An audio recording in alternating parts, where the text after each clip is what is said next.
Hello everyone, welcome back to the 9th episode of IFSA LCU podcast. Okay, so we're going to break down the environmental issues that from critical lens. So I'm Atthur, your host, and today we're diving into topics that are currently relevant until today. It is greenwashing. So we're gonna talk about it deeper from the general explanation about it until how we can take any action to it. Okay, so to help us unpack this topic, we are honored to have our amazing speakers today. The first one is Ms. Laras. We would like to invite you to introduce yourself. Okay, thank you very much everybody for having me here. So my name is Laras and I'm currently as a researcher, a lecturer at the Faculty of Forestry. So my research arises about the political economy of forestry and environment. So that's all from me. Thank you. Thank you, Ms. Laras. And Leon, you may now introduce yourself. Hello, my name is Leon. I'm from Germany and I studied forestry in Rottenburg in Germany. It's a university for applied science, forestry science. Okay, thank you so much. For the first thing I want to say thank you so much for all of you guys for being here with your willingness. And okay, so I think let's start with the basic first. Okay, so we hear the sustainability everywhere on product labels, corporate campaigns, government policies, and social media. But reality shows us that not everything labeled green is truly good for the planet. So that's where greenwashing comes in. Okay? So the question is, what exactly is greenwashing and why should the public care about it? Okay, the first speaker I want to hear is Ms. Laras. Okay, can you give your explanation about it? Yes, thank you very much. So this is a very interesting topic. So yes, actually what is sustainability and what is the greenwashing, right? Greenwashing is basically like, the marketing strategy that the company did, yes, to promote their products, and they give the eco label or environmental friendly label. So basically it's only the strategy, not the exact one. It's quite different with the certification of the sustainability products. Yeah, that's the main different things between the sustainability products and greenwashing products. Okay, so like what I can conclude from here is greenwashing is just strategy marketing. Yes, exactly. And they want to have a benefit. Okay, I want to hear from Leon right now. But what is your perspective from greenwashing? Yeah, so companies try to get a benefit from marketing their products as green or sustainable. So people will choose this product instead of another product. The green label, you see, it tends you. It's like it's saying you buy this and you're doing something good for the climate. You're doing something sustainable, where you're not actually saving the planet. It's not as easy as it's it's showing you to. So, yeah. Okay. What a great explanation from two of you. So that was a general explanation about it. So we're going to the next section, which is case exploration and open question. Okay, so let's move on into a real case. Okay, over the past weeks, there has been a debate around the Tropical Forest Forever Fund, TFFF. Okay, people usually call it TFFF. Introduced after COP30. It was promoted as breakthrough to protect tropical forests like the Amazon or the Southeast Asia. But critics say it's actually a financial instrument that primarily benefits investors and private capital, while communities living in forest regions face displacement and ecological risk. So the really question is the TFFF really a climate solution, or is it just a complicated form of greenwashing? Thank you. Okay, so I want to hear some answer from Leon first. Yeah. So the TFFF, it seems like it's a great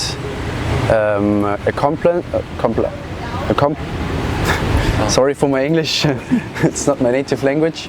It's like it's a great accomplishment, but you have to dig in deeper and see where the real, if there's issues with it, coming with it, or if it's never as easy to say it's the one solution for something. Mostly projects are focused on one simple thing. I think in this example TFFF, it's mostly about carbon inputs, so you save carbon. So you have to dig in deeper and see whether it's truly benefiting the goals you want to achieve, and it's often more than one goal. So not only carbon, your carbon footprint, but also diversity, also the saving primary forests and so on. Okay, so if I might conclude your explanation, you're talking about that TFFF is really a solution for the climate, not the sophisticated form of greenwashing. I mean, there's two sides of a coin. It's okay. We're gonna talk about it later, okay? Okay, so I wanna hear from Miss Laras. Okay, interesting question. So totally agree with Leon said earlier that actually TFF has two sides, right? On one side, okay, we need a climate finance. I mean, to succeed our policy programs, each nation has their ambitious programs, right, to reduce their emissions, national emissions under the Paris Agreement framework. But then we should understand that the capability and the ability between nations in this globe is different, right? Maybe from the European Union and then we are from the global South countries, it's totally different. So that's why the TFF is kind of a promising framework, I mean, to mutual collaboration between countries to pursue the climate goals. But then we need to ensure that the climate justice aspect is there. Is this already fair for everybody in this globe? So that's the thing that we need to discuss later. Thank you so much for your explanation. Okay, so we're just discussing about TFFF or something else, and yeah, that's been hard topics to talk, right? And I think it's time for fun challenge. Okay, so the fun challenge is gonna be myth or fact, and I'm gonna read the statement and you answer quickly myth or fact, just like that. Okay, and later you're gonna have to explain why you choose myth or fact, just like that. Okay, so the first statement is green labels on product always mean they are environmentally friendly. Is it myth or fact? myth. Myth. Okay. For me, it's myth. Why you all have to choose myth? Leon first? Okay, Leon Yeah. first. I mean, just because the label is green, it's not meaning it's actually doing something good. Okay. When it seems very easy, it's most of the time it's not. It's most of the time, I think you could say, if it seems easy, it seems very easy to choose, then it's probably greenwashing. So a green label, it could mean it does something good. I mean, greenwashing is not only bad. In the short term, there's often some positive effect of it, but still it's not you're not seeing the bigger picture, and maybe it's also hindering you from developing a real concept. So just a green label, putting a green label on it, if it's not a real label with real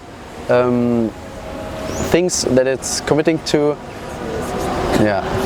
better to choose not a green label, but maybe a label that's doing a certificate, like from a PFC or FSC or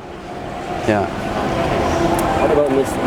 Okay, so actually we could divide it into two main things. The first one, the really visible greenwashing, and then the second one is something hidden in the eco label but actually greenwashing. So we can divide it into two categories, right? The first one, okay, when you find the products like they are more self-claim. I mean, like for example, okay, this is my product, and then this is from the bio, not using pesticide, but this is the self-claim, not assessed by the proper institutions or certification bodies. We can conclude it that okay, this is greenwashing because only self-proclaimed, right?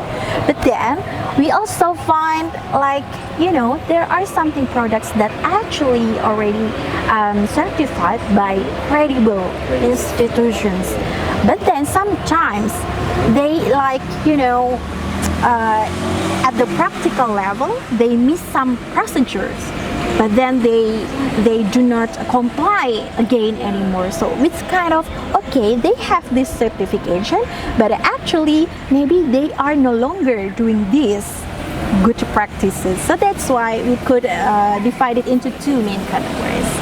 Yeah. What an interesting explanation. Good answer. Okay, it's awesome actually. Okay, we're right into the second statement. Okay, so planting trees can solve the climate crisis. Is it myth or fact? Fact. Fact. Okay. I wouldn't say so. Okay.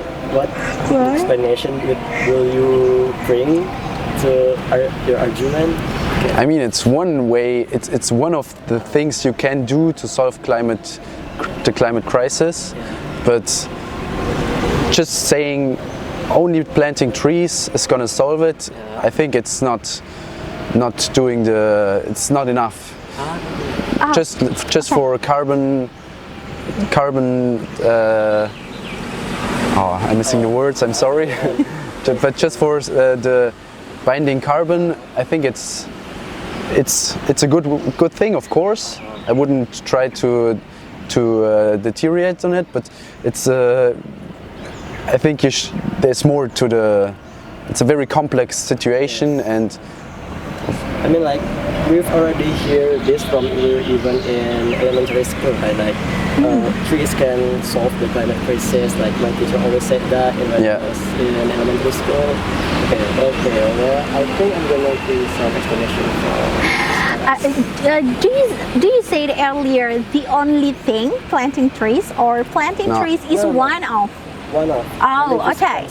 Yes, okay. So because in my perception, I got your question that planting trees is one of. Yeah. Yes, exactly. Totally agree that planting trees is one of. Is part of the systems that we can establish to solve the climate crisis. But agree with the Leon said, not only the planting trees.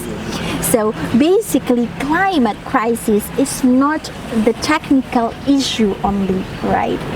There are many issues there, like social issues and then also economical issues. We discussed earlier about climate finance, right? So very complex issues. But we understand that technically, one of the activity that we can do, I mean, to reduce the greenhouse emissions, like through planting trees, that we call it as climate mitigation action, right? But then don't forget, we also have to do the climate adaptation action as well. That's about the capacity building of the people, right? Yeah. Educate people, and then also how finance these climate efforts, and then also how to make the policy good for the climate. So very complex. But yeah, so the planting trees only one of part of climate actions. If I can add on to that also, there's not only the greenhouse emissions you want to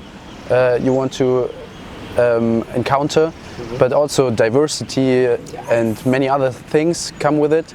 And still, if you look at the greenhouse emissions, if you're just planting trees, what's going to happen to those trees? Are you going to use them and make a sustainable product, like construct wood for construction? Then maybe that's a good thing. But if you're just what happens afterwards with those trees. So it's a very complex scenario, and you have to discuss. yeah. Okay, wait, I think I just missed some questions because actually it's before the fun fact, fact or myth session. It's actually, we have to answer some questions from Instagram stories, but Okay, let's do that. Nice. sorry I missed it actually. For the viewers, thank you up there. We're seeing you. Okay, I see you. Okay, so this is the first question from Instagram stories. Okay, lately I've been seeing a lot of products claiming to be eco-friendly. Okay, so how can we actually check whether they're genuinely sustainable or just a marketing gimmick? Yes. Okay, so I want to hear Miss Laras first. Okay. So, as I already mentioned earlier, right? So, the very beginning step you can check is that self-claim or certified by credible independent parties. So this is the easiest step. I mean, for example, I will give you an example, like tissue that we use, or some paper-based products. We have the credible certification like FSC or PFC, or in Indonesia we also have SVLK, Indonesian Timber Legality System. We have that system. Those are credible systems. So if already certified, okay, we can assume that this is sustainable products, or genuinely sustainable. But then if they are only self-claim, so this is my product, and then organic products not using by pesticide, or also from the 3R reduced recycled products, but if they cannot show the assessment process or the transparency about how they get this certification, so this indicates to greenwashing products. So the conclusion is it's because it's divided by the two. What is it? Certification or self-claim. Okay. Self-claim. Okay. Maybe next from Leon. Yeah, also that was a very good answer, and I think also hard if the company gives you hard facts about what they are doing, what is their project and everything. If there's no hard facts, they just saying, oh, we're green, and they inflict a very positive thing, then maybe it's not as good if they are not very open about what they are doing actually. Because if they're doing something good, if they would really try to promote that and show what they are doing, and not just say we're green, but really go into detail maybe, or give some facts at least. Yeah. Okay, let's get to the next question. For people who don't really understand environmental issues and haven't studied the topic deeply, just like I am, okay, how can we avoid being easily fooled? Okay, because Ms. Laras was the first. Yeah, it's hard. I can understand that. It's very hard because everyone says they are green, but who is doing something good actually? I think you have to dig deeper sometimes, and if, like I said earlier, if it seems very easy, just click here and you're saving the world, it's probably not the right and only answer. Maybe you're doing something good, but it's oftentimes when it seems easy, it's often probably greenwashing. Because you cannot save the world with just a small action. Okay. What about Ms. Laras? So yes, this is just like more explanation what I said earlier. Companies that are really care to the environment, they tend to be more transparent, right? Yeah, as Leo mentioned earlier, that they will talk to us, tell to us about their story, about what they are doing. And if, for example, the simple way, is there any website of this product? Is credible website or credible contact that we can, like the hotline if there is something issues about the product, and then we can report. So just the simple act like this. And then the second one, so please recognize about the companies. Yeah, the credible companies sometimes they are more professional, right? Rather than like if you look to the website or the social media is not really convincing, right? So okay, you can just leave it, just choose the safe products that you used to use every day. So that's the tips for me. Okay, we're not going to the next question. This is last question actually. If we want to start being responsible consumers, but we are on a tight budget, especially as student, just like me, what are the most realistic choices we can make? Okay, what Ms. Laras? I understand that there are some green products or sustainable products sometimes is more expensive, right? Because they did a long process to get those certifications. But then I give you an example. In Indonesia, there are a lot of brands of tissue, for example. And then there is one tissue that that is labeled with FSC, and I buy it, and the price is not really expensive actually compared to others. So maybe you need to as a student, you need to get into more details about the products in the groceries. I mean, actually, if you are into the details, maybe you can find easily those kind of products that's not really expensive, but they are already labeled with the green label.